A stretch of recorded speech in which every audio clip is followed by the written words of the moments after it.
Então, gente, vamos lá na nossa história, né? A minha história começou em 2016, antes de 2016 para 2017. Eu era da igreja, né? E aí eu conheci um levita.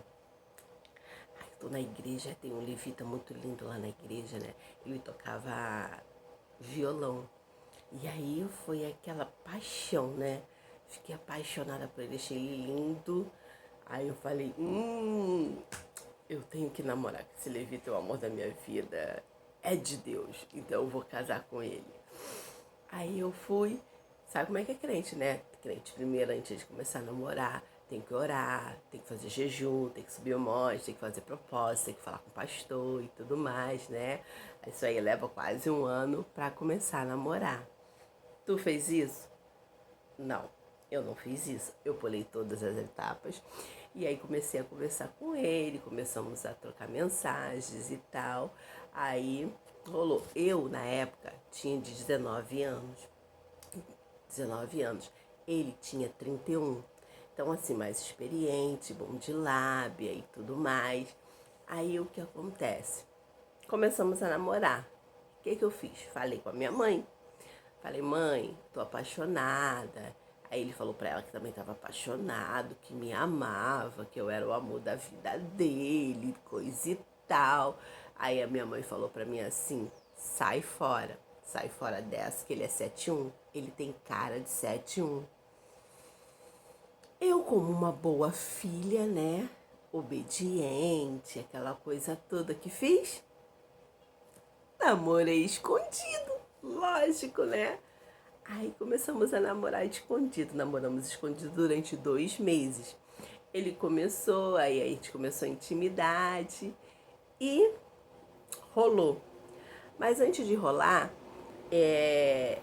eu fui e falei pra ele, eu não quero, porque não tem preservativo, eu não tô me precavendo e tudo mais.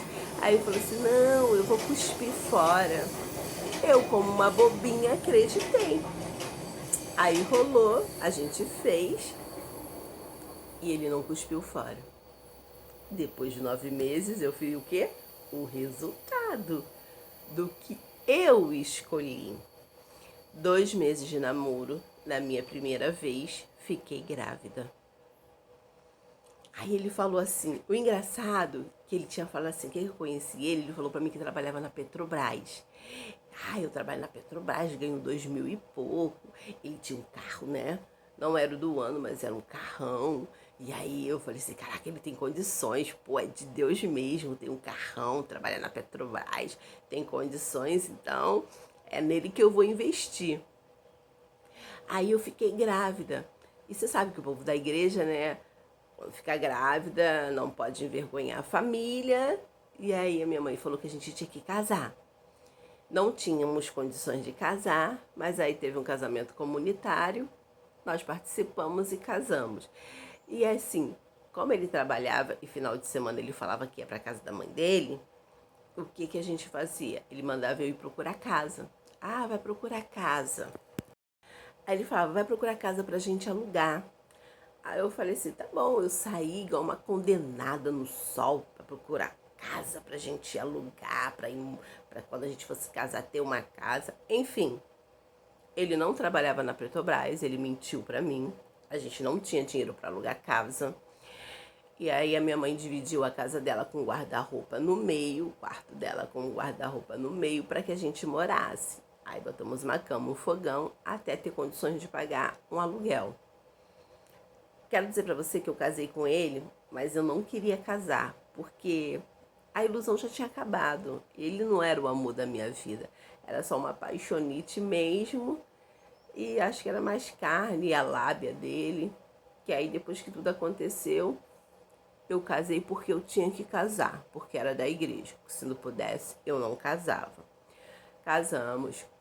E o interessante é que no casamento, ele sempre fazia umas... queria se mostrar para as pessoas, sabe?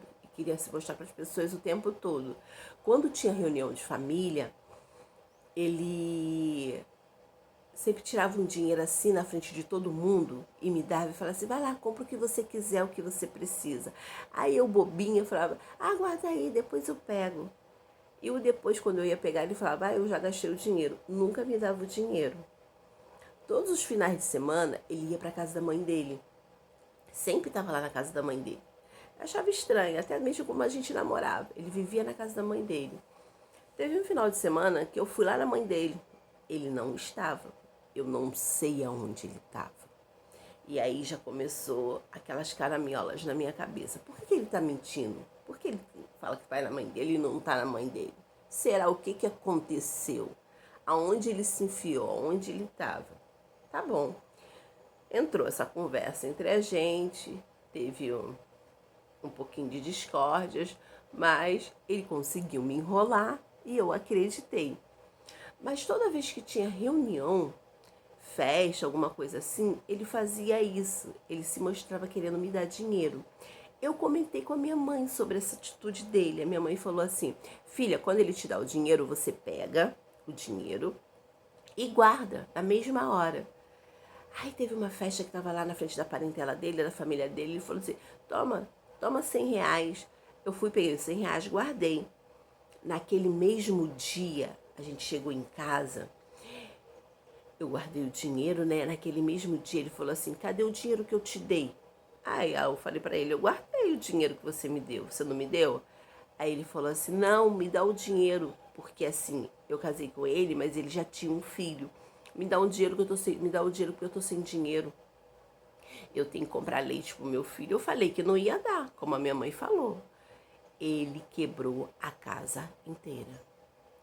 Ele jogou todas as roupas no chão. A casa não, né? Um quartinho, né? Que aquilo não era casa. Ele quebrou a porta do guarda-roupa, ele jogou as roupas no chão, pegou as gavetas, uniu no chão, foi tudo pro chão. Começou a gritar, começou a brigar comigo, falando que queria o dinheiro, que queria o dinheiro. Enfim, depois que ele fez isso tudo, ele pegou a Bíblia, se arrumou e foi para a igreja. Simplesmente como se nada tivesse acontecido. Como a minha parede era um guarda-roupa e minha mãe ouviu isso tudo, minha mãe foi lá para fora, lá na porta, ficou esperando. Aí ele falou assim, você sabia que a sua filha tem problema? A gente tem que internar ela. Ela surtou, quebrou a porta do guarda-roupa, jogou tudo no chão, ela é maluca. Aí a minha mãe falou para ele, o quê? Aí me chamou, filha, vem cá. Aí eu fui lá. Ele olhou dentro do meu olho e falou, você não quebrou a porta do guarda-roupa? Você não bagunçou a casa toda, não quebrou a casa toda? Ele olhou dentro do meu olho, falando que eu estava mentindo. Eu falei assim, eu não quebrei nada. Ele falou assim, você quebrou sim, você tá ficando maluca. A gente tem que te internar. E foi para a igreja, como se nada tivesse acontecido. Como a minha mãe ficou sabendo o que estava acontecendo, porque ela ouviu tudo, ela falou para mim, filha, melhor você largar esse cara. Larga ele, porque ele vai acabar te matando e vai falar que você se suicidou. Dessa vez, eu ouvi os conselhos da minha mãe e larguei ele. Passou-se 9 meses, isso só tinha 1 mês e meio de casado. 1 mês e meio de casado que a gente ficou. Juntei as roupas dele e mandei ele embora. Porque ele só tinha levado as roupas, mandei ele embora. Fiquei sozinha com a minha filha. Quando a minha filha nasceu, ele pediu teste de DNA. Eu fiz o teste de DNA porque eu sou boa. Eu sou boa e meu cabelo ajuda. Eu fiz o teste de DNA. Esfreguei na cara dele o teste de DNA. A filha realmente era dele. Coloquei na justiça, pedi a pensão. Hoje, ele paga a pensão através da justiça. Só paga porque a justiça desconta diretamente do salário dele. Mas hoje, se eu passar com a minha filha na calçada, ele passa na outra. Ele finge que não conhece a minha filha. A minha filha hoje tem 7 anos. Ela não sabe quem é o pai dela. A gente passa na rua, ela nem imagina que é ele. E eu até hoje não falei para ela quem é o pai dela. Moral da história, o que eu faço? Eu queria um conselho de vocês, o que eu faço? Será que a minha atitude foi uma atitude boa? Eu devo contar para minha filha que o crápula do pai dela mora perto da gente, que ele vê ela várias vezes, mas muda de calçada, ou deixa tudo como é que está? Se fosse você no meu lugar, o que você faria? Qual seria a sua atitude?